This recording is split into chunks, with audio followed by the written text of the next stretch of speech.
Caros colegas, cabe-me a mim dar-vos algumas noções de ética em saúde e, para tal, selecionei um conjunto de temas para abordar durante esta sessão. Pareceu-me importante explicitar a diferença entre moral e ética, na medida em que se trata de conceitos que por vezes se confundem na prática do dia-a-dia. Um pouco uma abordagem breve dos aspectos relacionados com a ética médica, a bioética, os conflitos de valores em saúde e, finalmente, o papel das comissões de ética. A ética e a moral têm uma etimologia diferente. Uma é grega e outra é latina. E, enfim, dão-nos uma ideia da história do uso das palavras. Assim, ética vem de ethos, do grego, que quer dizer morada, lugar onde vivemos, caráter, modo de ser. Já a moral quer dizer moris, e quer dizer, e significa costume, lugar onde vivemos, caráter e modo de ser. Na essência, pode compreender-se, através da etimologia destas palavras, a razão de ser da confusão que, por vezes, existe relativamente a um termo e a outro termo. Há, portanto, uma confluência relativa aos costumes ou hábitos considerados bons. Paul Ricoeur estabelece-nos uma diferença subtil entre o que é a moral e o que é a ética. Isto é, a moral é tudo aquilo que vem connosco, é tudo aquilo que faz parte da nossa tradição, que nos é transmitido pelos pais, pela sociedade, pela educação. E, portanto, aquilo que se impõe como obrigatório. A ética, diríamos, é a capacidade de sonhar, como sonhar no bom e no melhor, e sonhar em termos do ótimo, que é o objetivo que todos nós temos na vida como cidadãos e como médicos. Portanto, diz-nos Ortega y Gasset que a moral não é só um saber, nem um dever, mas sobretudo uma atividade e um caráter, uma disposição da pessoa inteira que engloba o cognitivo, o emocional, as crenças, os sentimentos, a razão e a paixão, em definitivo, uma disposição de ânimo que surge do caráter que se forjou previamente.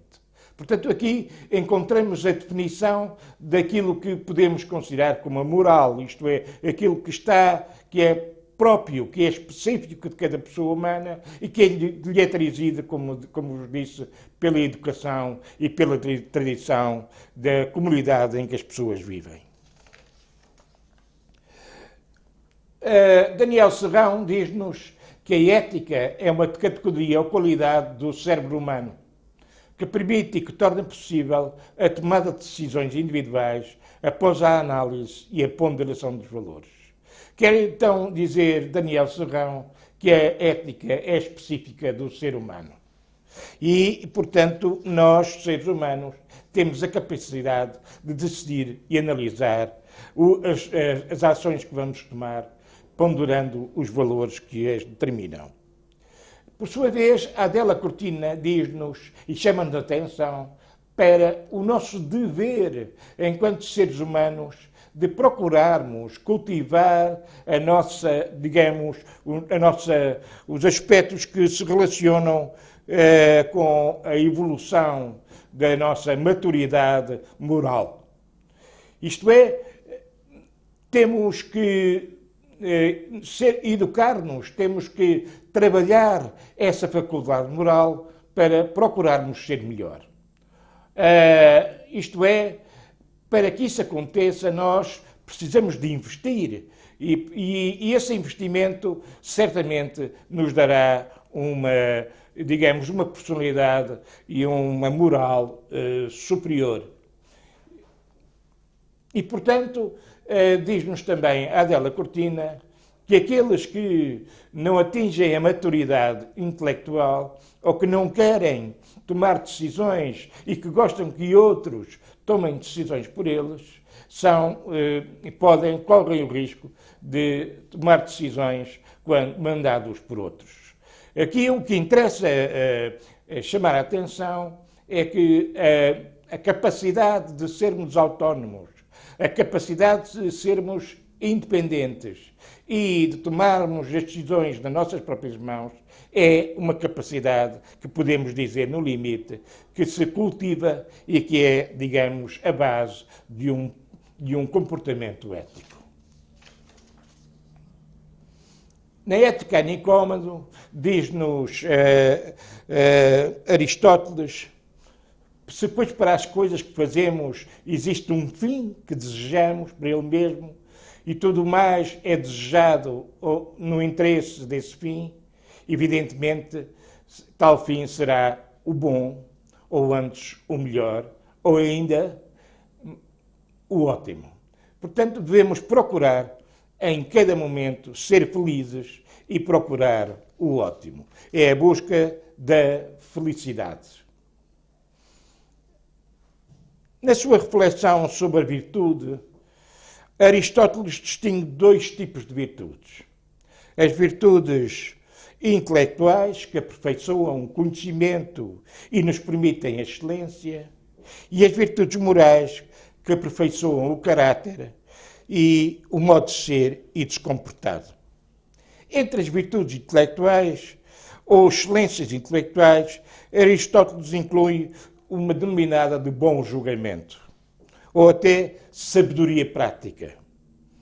Cabe-lhe determinar ajuizadamente o que é correto e adequado no âmbito da prática de uma conduta. Aristóteles define ainda a virtude como o hábito de escolher o meio termo, ou seja, estabelecido racionalmente por um homem prudente.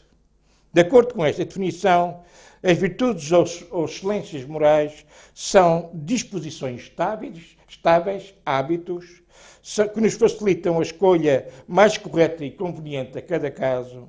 O correto e conveniente é o meio termo. Este meio termo deve ser estabelecido racionalmente e, portanto, de uma forma prudente.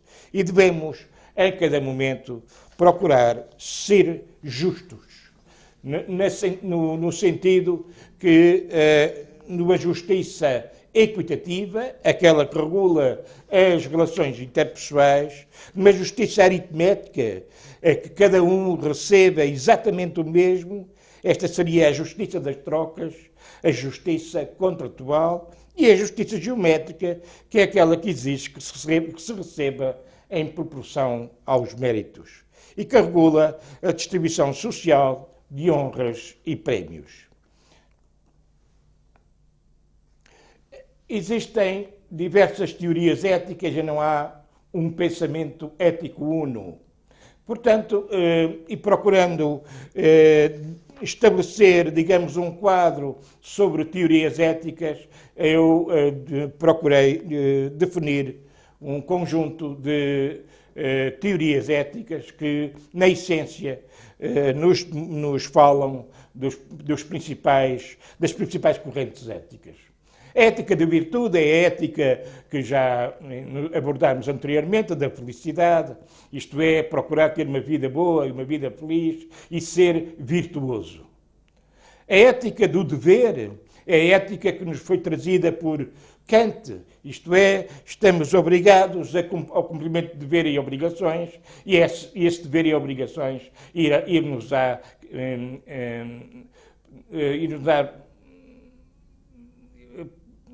fará com que procuremos os melhores caminhos e a melhor conduta. A ética consequencialista ou utilitarista procura na moralidade, encontrar a moralidade nas consequências dos atos. E, finalmente, a ética da responsabilidade é aquela que conjuga não só as consequências, mas também a responsabilidade que nós temos para connosco próprios, com os outros e para com o futuro. Isto é, os nossos atos e as nossas ações devem preocupar-se não só com o presente, mas também com o futuro. E conjugar as consequências, isto é, as consequências dos nossos atos com essa responsabilidade futura. Isto é, dito de outra forma, se nós quiséssemos considerar os princípios que deveriam nortear a ética médica, isto é, a moral especial que não é, digamos, a moral especial que configura a ética médica, diríamos que um médico deve preencher as três éticas principais. A ética da virtude, isto é, aquilo que nos vem do juramento de Hipócrates, isto é, manter um bom conhecimento técnico e um bom comportamento moral.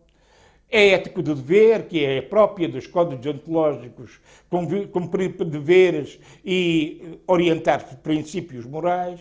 E a ética da responsabilidade, isto é, sermos responsáveis pelos nossos atos, termos em atenção o contexto e as circunstâncias das nossas ações e atendermos aos hábitos e às tradições das nossas culturas e procurarmos defender o futuro. Numa ética de princípios, médica de princípios, chamado principialismo, que foi, digamos, como sabem, iniciado no século passado por uma comissão norte-americana que publicou um relatório chamado Relatório Belmont, após um conjunto de situações críticas na prática clínica e de investigação norte-americana, e essa comissão definiu o conjunto de princípios que devem nortear a ética médica. Isto é, o respeito pela dignidade humana, que contém a autonomia e a proteção dos vulneráveis, bem como a proteção e a salvaguarda da confidencialidade e privacidade das pessoas. O princípio da beneficência, devemos procurar os melhores cuidados para os nossos doentes, e o princípio da justiça, isto é, procurar sermos equitativos na distribuição, equitativos e justos na adoção de políticas de saúde e no cuidado aos nossos doentes. Finalmente, dois princípios mais recentes, o princípio clássico da não maledicência e o princípio da integridade. Isto é, não devemos fazer mal em nenhuma circunstância e devemos ser íntegros e respeitar princípios éticos e morais da sociedade. Diríamos, então, que a ética é acerca do que nós devemos fazer, e do que nós fazemos e do que nós deveríamos fazer para tratar os outros.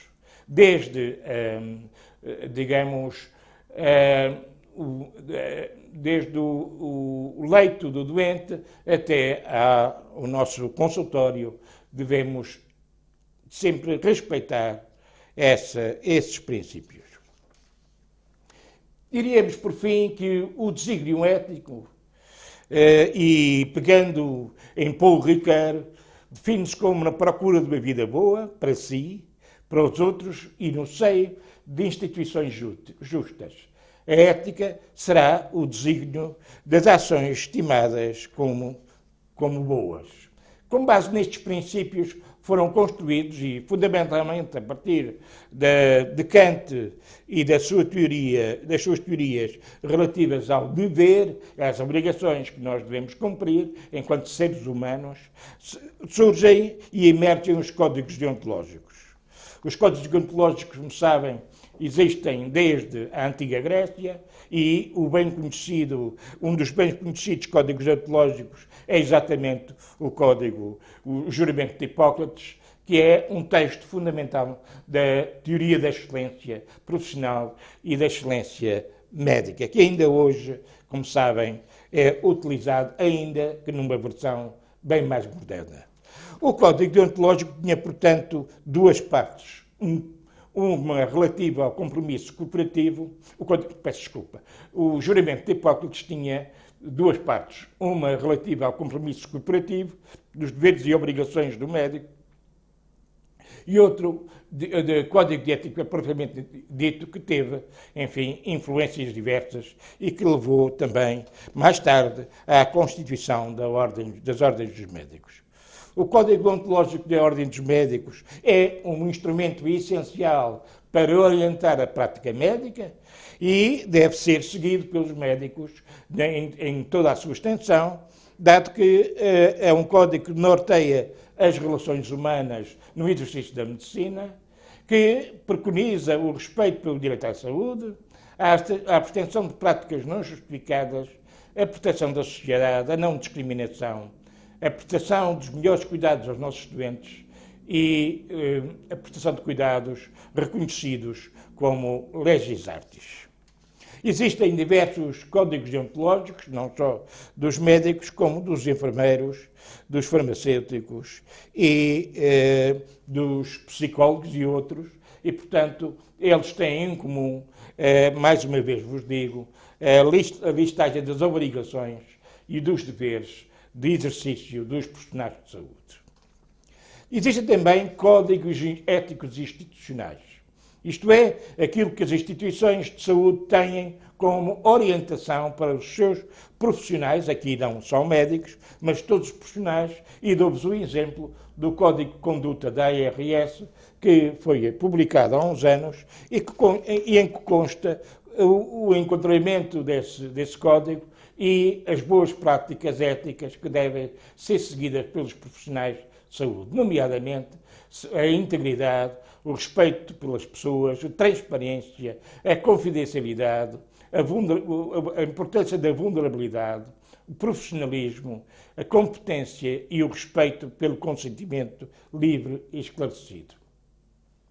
Finalmente, podemos agora abordar a bioética. Portanto, de uma forma muito sumária, falei-vos de ética, falei-vos de moral, ética médica e agora interessaria entrar no campo da bioética. A bioética não é mais do que um ramo, podemos considerá-lo, da ética médica, um desenvolvimento mais recente e moderno da ética médica, ainda que seja uma disciplina, por definição, pluridisciplinar, que abrange diversas áreas do conhecimento científico e não só. E, portanto, a bioética surge porquê? Assim, a bioética surge ou deriva do desenvolvimento tecnológico a seguir à Segunda Guerra Mundial, um enorme desenvolvimento tecnológico biomédico, e o crescimento económico muito significativo de pós-guerra, o crescimento de uma classe média e, digamos, um crescimento tecnológico que altera a nossa forma de ver a história natural das doenças. Isto é, a partir desta altura, nós tivemos a capacidade de alterar ou decidir sobre a vida e morte, nomeadamente através da aplicação de tecnologias de saúde.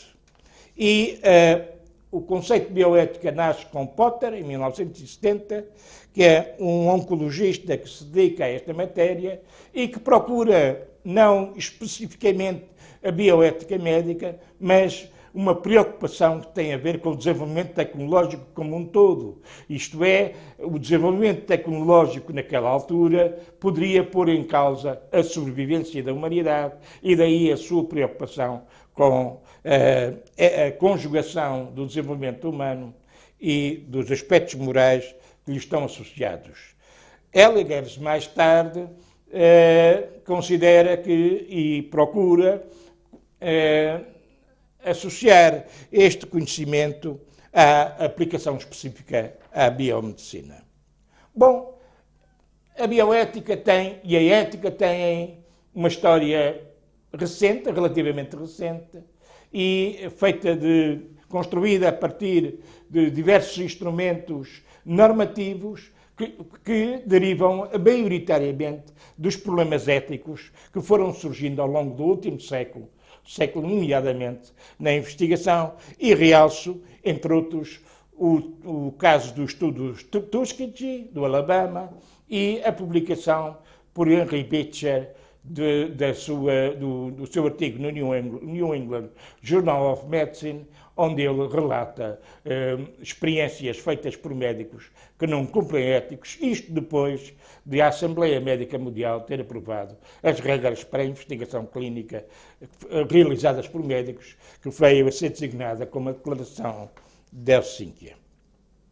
Numa outra dimensão, na ética assistencial, diríamos que quando tivemos a capacidade de alterar a história natural das doenças, fomos confrontados com diversos valores e conflitos éticos que dificilmente conseguíamos resolver. Relembro, por exemplo, a diálise renal, isto é,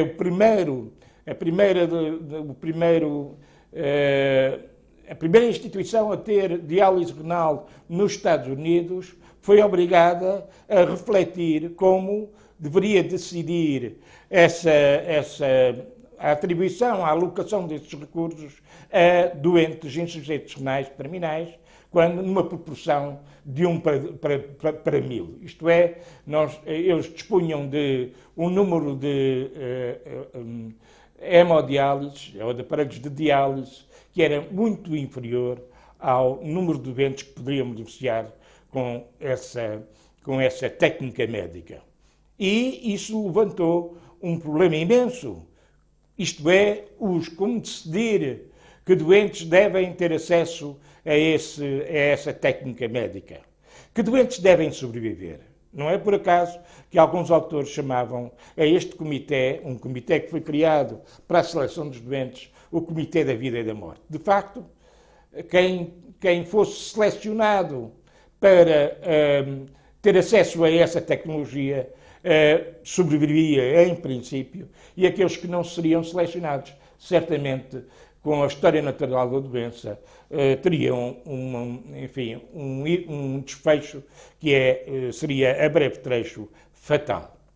Outros assuntos, como sejam outras matérias que nos colocaram, conflitos éticos, são o transplante renal feito em Grotte Sur por Barnard, transplante cardíaco feito por Barnard em Grotte Sur, num doente ainda vivo, e que colocou imensas dúvidas sobre a eticidade dessa técnica, o que levou mais tarde à criação aos critérios de definição de morte cerebral em detrimento da morte cardiorrespiratória, da paragem cardiorrespiratória. O caso Karen and Killian, falei-vos também do relatório Belmont, mais uma vez, e inúmeros outros casos que vieram demonstrar que não basta a técnica, que não basta preocupar-nos com as questões técnicas na relação com os nossos doentes, há também que ter em conta os valores e os conflitos morais e éticos que podem surgir na prática médica. E para tal, alguns destes casos foram sujeitos, e como exemplo, foram derribidos em tribunais, e o próprio tribunal veio mais tarde a dizer, em alguns destes casos, que não era aceitável que uma situação que se baseia em conflitos de valores éticos que deva ser dirimida pelos tribunais. E, portanto, deveriam ser as instituições a criar os seus próprios comitês para gerirem os conflitos de valores dentro das instituições. E daí surgem as comissões de ética. As comissões de ética surgem, por um lado, deste confronto com, o direito, isto é, o direito não é suficiente para resolver conflitos de valores dentro das instituições de saúde, e, por outro lado, no domínio da investigação, chegamos à conclusão que não basta a autorregulação dos profissionais e dos investigadores, e que é necessária uma regulação pública, e daí surgirem as comissões de ética. As comissões de ética primeiro surgiram para digamos, tratarem dos assuntos relacionados com a investigação, como seja a ARB, e, posteriormente, foram instituídas as comissões de ética hospitalares. As comissões de ética têm três funções, as comissões de ética para a saúde têm três funções principais: apoiar e aconselhar e ter um papel pedagógico na investigação, aconselhar os profissionais de saúde e as instituições de saúde no domínio da prestação de cuidados de saúde e ter em conta a missão e os valores institucionais. Tem, portanto, a Comissão de Ética três funções. Por um lado, garantir a formação dos profissionais e dos cidadãos das instituições de saúde, aconselhar e apoiar os profissionais de saúde e rever políticas e procedimentos institucionais, garantindo o cumprimento de princípios éticos e preceitos éticos e procurando dinamizar a humanização da prestação de cuidados de saúde. As comissões de ética são órgãos multidisciplinares e independentes de qualquer poder e, portanto, têm independência de decisão, sem a qual não poderiam ser senão órgãos administrativos. No domínio da bioética é importante relembrarmos os aspectos relacionados com a relação médico-doente e a sua evolução ao longo dos tempos, desde a idade do paternalismo até à idade da partilha da decisão, uma idade do paternalismo em que o médico, digamos, tinha capacidade e tinha poder para decidir sobre os melhores cuidados aos doentes, e a idade da partilha em que a decisão de se realizar um ato médico é uma decisão que parte de um pressuposto de partilha entre o médico e o utente. Outras matérias que se prendem com os conflitos éticos em saúde encontram-se as decisões de fim de vida, a suspensão ou não de cuidados, os cuidados intensivos e a problemática associada às unidades de cuidados intensivos, aos aspectos relacionados com os dados clínicos, da confidencialidade e da privacidade. Portanto, também devemos ter em conta o profissionalismo, os incentivos profissionais e os aspectos relacionados com a objeção de consciência. Todos estes problemas são problemas que no dia-a-dia nós somos confrontados nas comissões de ética com a necessidade de providenciarmos aconselhamento aos profissionais de saúde e aos cidadãos que solicitam às comissões de ética o seu apoio. Portanto, a Comissão de Ética é um recurso importante para as instituições, para os profissionais de saúde e também para os cidadãos, quando emergem conflitos que interessará, digamos, apoiar e aconselhar. Portanto, como dizia, as comissões de ética têm uma função, digamos, de cumprir a ética institucional, isto é, promover valores, cultura, a humanização, cuidar da instituição, dos profissionais, dos utentes da sociedade, têm uma componente assistencial, isto é, em apoiarem no ciclo de vida dos cidadãos, no contexto da prestação de cuidados de saúde, em todas as áreas em que seja considerado essencial, e finalmente tem um componente de apreciação pedagógica dos projetos de investigação.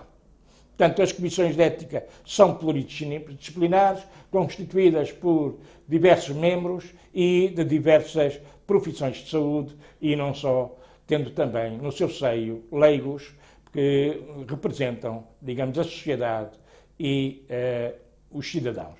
Estes são alguns exemplos do trabalho das comissões de ética. Este trabalho é o da Comissão de Ética da ARS. Estão publicados os pareceres emitidos pela Comissão em diversas áreas e alguns destes pareceres são textuais e procuram, enfim, aconselhar sobre problemas éticos da prática clínica. Portanto, a Comissão de Ética procura resolver problemas, aconselhar sobre conflitos éticos e procurar, com os profissionais de saúde, o melhor caminho para as suas soluções. E o caminho da bioética está por traçar e é bastante complexo e diverso na sua ação e objetivos. Muito obrigado.